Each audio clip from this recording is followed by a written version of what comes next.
Assalamualaikum and salam sejahtera. Our group going to present on our points of development programs to aid socio-economic strain from COVID-19 and the execution of movement control order.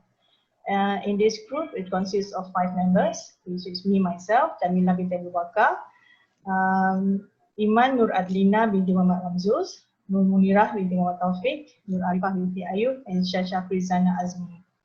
I'm going to start my part, which is the efforts that we made by Malaysian government in addressing the COVID-19 pandemic. Movement control order starting on 18 of March 2020, the accordance to Prevent and Control of Infectious Disease Act 1988 and Police Act 1967.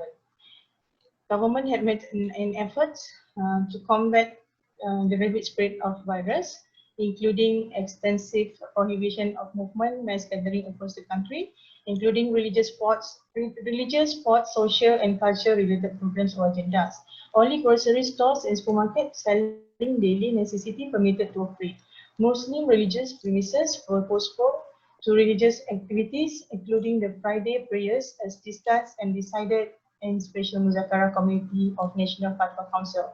Secondly, government has demand restriction on movement of all Malaysian citizens abroad. Any citizens come back from overseas, they are ordered to undergo 14 days of self-quarantine and health screening.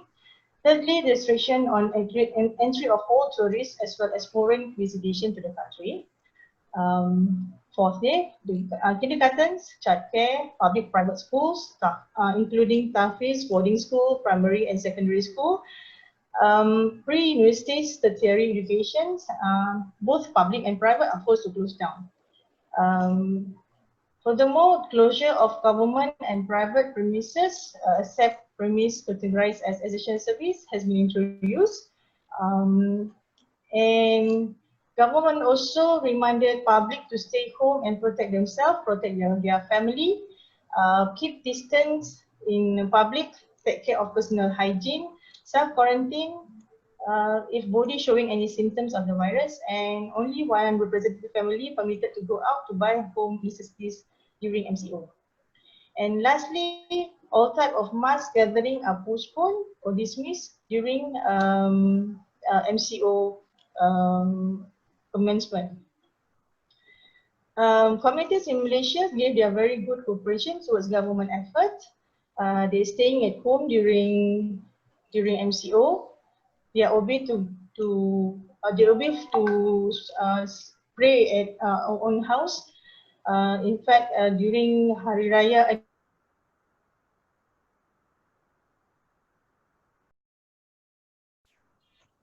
and the community of highest institutions, so students also remain stay in college before allowing working home. Government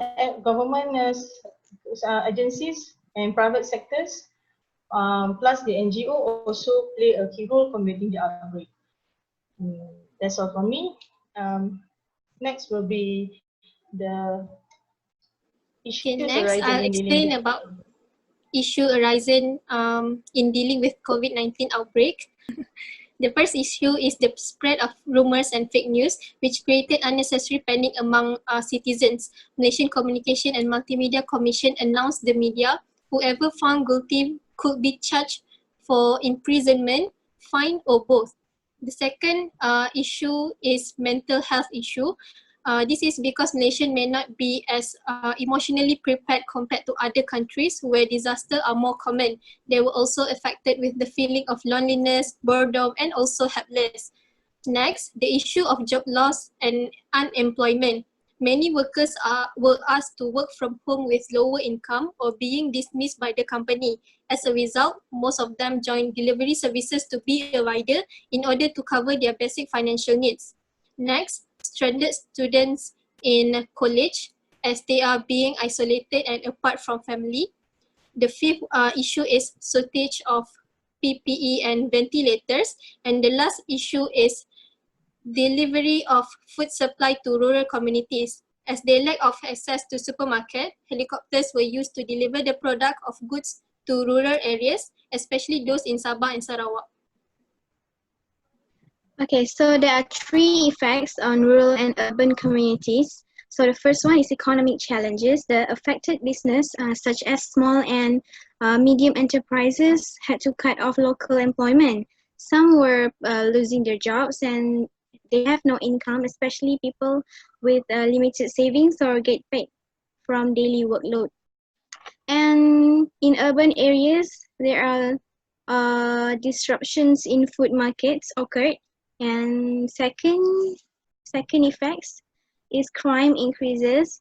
The domestic abuse drastically increased up to 57%. There are most of the recorded calls are from rural and urban communities.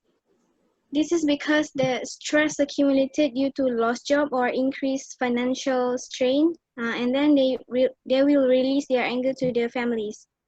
Okay, and the last one is limited access for education and learning. The students from rural poor communities have limited or not be able to have access online learning platform, and they have lack of responsive interactions and more hesitant to express ideas during online learning. Okay. So, for the suggestion of development program, which is to help rehabilitate urban and rural communities. First, the suggestion is aggressive mental health issue, which is the rural area. There are lack of accessibility to online resource and facility. So we can give a initiative which is provide a clinic, which is the clinic has a psychiatric and psychological treatment to establish the community from mental health issue. So for the second is addressing financial strain, which is agency that create to give out model for starting business for the people in a rural area can start their own business and they can give income to their and gain attention for the public. Plus the agency and government can provide workshop and industrial training for community member. Would allow them to get get skills such as cooking and cooking and sewing. And for the third, addressing communities, addressing domestic violence, which is the suggestion is to build the app which name My Woman that can be helped by allow women to take a pictures of the injuries as a proof for complaint on the domestic violence. And then last is addressing education barriers. This program would call be My Tutor, which is that aim to help the community get access to education, because the children which stay in the rural area, they cannot mostly not to access the online class. So we can government and agency can give a volunteer who are teacher who teach them a syllabus who wish syllabus missing due the MCO. That's all for me, and I pass to my friend. Okay, so finally, we can address the agencies that are responsible for being the main actors of assisting these development programs.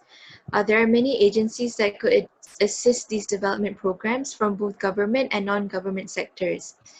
These agencies can be reached for assistance according to their field of expertise. For example, to aid medical or health-based problems, we have agencies like the Ministry of Health and NGOs like Brief Renders KL to help with mental health problems mentioned earlier. Then we also have other agencies that focus on economic, social, education, and multimedia sector to aid development in those areas. So it is very important to ensure that the right agencies are called to assist development programs to ensure that the program's objectives are met. Okay, Okay, that is all from us. thank you. Yeah, Thank thank you. Thank you. you.